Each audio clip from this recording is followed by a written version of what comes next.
Guys আপনারা এতক্ষণ দেখছিলেন আমরা একটু বিরতি দিয়েছিলাম, এখন আবার আমরা চলতে শুরু করেছি। মামার নাম কি? নুরুল হক মামাকে নিয়ে।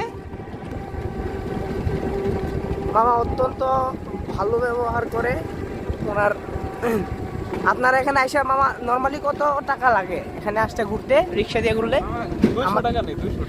আমাদের মতো রিক্সা দিয়ে ঘুরতে পুরোটা 200 টাকা নেবে, কিন্তু আপনার দরদাম করে নিতে পারেন। আর মামার নাম নুরুল হক, ওনার সাথে কথা বললে আপনারা অবশ্যই ছাড় পাবেন। পাবেন নাকি মামা? আমার কথা বললে ছাড় দিবেন? দিবেন তো? না না মামা দিবেন, আমার দর্শকরা আপনাকে দেখে আসবে, ছাড় দিবেন না?